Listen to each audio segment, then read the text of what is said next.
If you look around my office, you might realize I have kind of a love for dark, twisted cartoons. And a lot of that may be because I grew up with a lot of dark, twisted cartoons.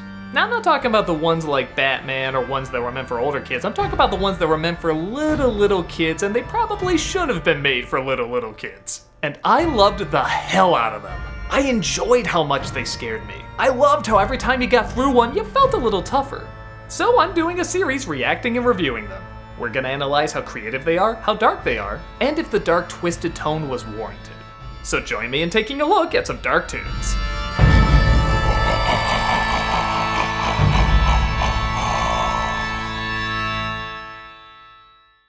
Ever wonder what would happen if Pluto went to hell? Of course Disney did! Pluto's Judgement Day is a 1935 cartoon that has traumatized many of us. There's actually several videos that have been made about this cartoon, and you can see why. It scared us as children in all the best ways. Let's take a look.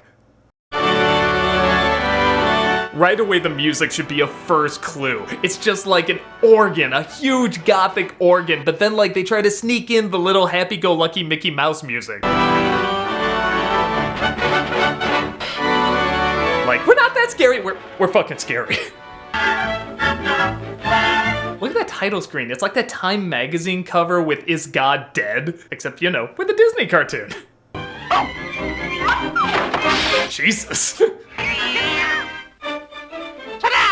You'll notice too, the colors are very muted, like something's already up. It's not as bright and colorful like a usual Mickey Mouse or Pluto cartoon. You're just a big bully. I suppose you're proud of yourself. This is also when Walt Disney was still doing the voice of Mickey Mouse, and if you notice, Disney has a lot of dark stuff in it. So I have no doubt he was 100% fine with everything in this. Well, you're gonna have plenty to answer for on your Judgment Day. It's not very often you hear Mickey say Judgment Day, is it? I like the idea of the dream kind of being like this transparent reality, like it's familiar, but it's still something that's not quite real. It would have been so easy just to have this whole thing drawn like normal and you just reveal at the end it's a dream. But no, they kind of start off very early on. This is very odd. Part of this could be too that they're trying to emphasize that this is a dream because it's kind of the Don Bluth philosophy of as long as you have a happy ending, you can show kids whatever you want. And I kind of believe this is proof of that. Come on outside and I'll knock your block off. People in the 30s have the best laughs. Okay, look at the cats in the background in the trees. You can see there's already sort of this foreboding, foreshadowing of stuff that's gonna happen. It's gonna be bad. It's like already preparing the trap. It's so creepy, and most little kids wouldn't notice that. That's something that's more for the adults. You'll notice the backgrounds are getting a lot darker too. They're slowly but surely luring you into the dark stuff. Oh, that looks welcoming. Could be where Aladdin got the Cave of Wonders, maybe. Even that entrance is so scary. Just a tongue wrapping you up, luring you in. It's, oh, I love it.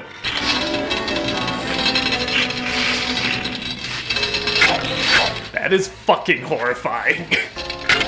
Even his tail, what's his tail gonna do? We want Pluto, we want Pluto. This is a long time to literally be kept in the dark. For like a kid's cartoon, you don't see this much black. And slowly but surely, every creepy thing is revealed. It's a very unnerving thing for a kid to watch.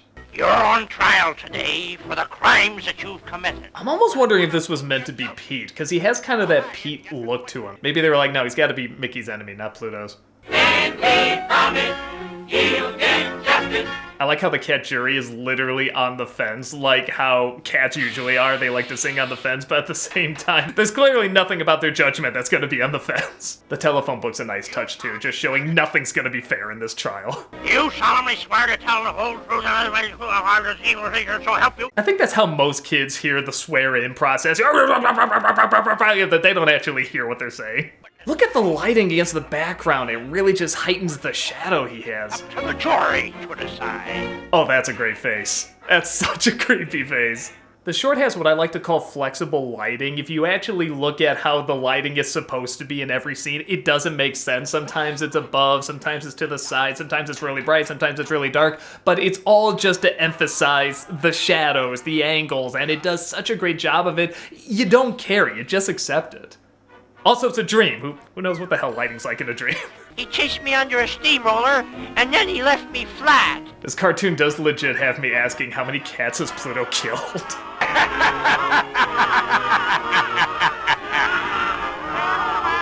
Alright, so a lot of hand-drawn animation has what I like to call eye porn. Like, it's very much these close-up of eyes, and there's usually a reflection of another character in there, and it always seems a little odd because eyes in cartoons are already huge, they're already so expressive, so to go in that close is always so weird, but in something like this, it's meant to be uncomfortable, and you literally cannot invade personal space more than that. Oh, this aged great. He drank all milk and stole all liver. It's funny because growing up with cartoons like this or Tom and Jerry and stuff where they did like blackface and things like that, I never realized it was supposed to be a racial thing because it was so exaggerated. I couldn't even recognize it as a racial thing, so maybe sometimes naivete is a good thing. Something clever they're doing I never noticed, the rocks at the bottom, they're very much trying to make this look like the stage of a theater. There were still like vaudeville shows that were going on, and they usually had the lights at the bottom of the theater. Even the lighting very much looks like that, like that's where the lighting is coming from. So it's a little touch, but it's actually very clever. Jerry, do your duty. You know, sometimes a cartoon can introduce you to a new term as well. Like, I never knew the term swinging door justice until I saw this, and they don't even say it. That's what you want to call that. Again, it's very subtle, but it's very clever. Guilty, guilty, guilty. This is just so mean-spirited. There's always something so creepy about not only a character put in danger, but everybody's cheering it on. It's just, ugh, so horrifying. I love it.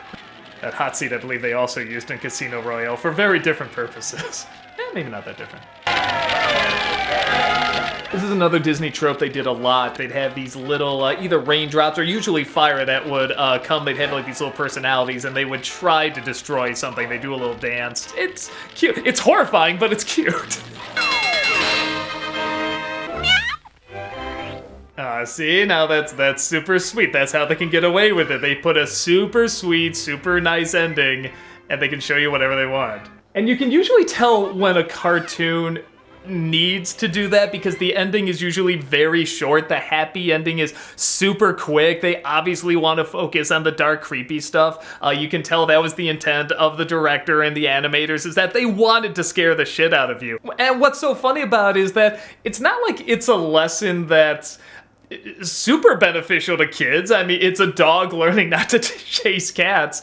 But I guess you could argue it's kind of about bullying. I mean, Pluto's just chasing this cat for no reason. Mickey even calls him a bully. No, I feel like this cartoon is super creative, super creepy, but the imagery is so imaginative, and the shadows are wonderful, and the different lighting and these creatures. There's something really to be appreciated about, you know, the dark side, because, you know, we always try to put kids in these, you know, very happy environments, and rightfully so, but, you know, every once in a while it's good to have that little dab of just flat out scary. And I think to a little kid, this is flat out scary. Every kid's gonna have sort of a different tolerance of it, I think, but 90% of the Disney cartoons are just Mickey, Donald, and Goofy just getting into hijinks, and it's bright and colorful and it's funny, and then you just have something like this, like it's a little introduction to something darker, something harsher. To me, it's very welcomed. I think it's something where a kid can choose if he or she wants to watch it again, or if they want to go to the more happy stuff. When I was a kid, I loved watching this, and it did scare me,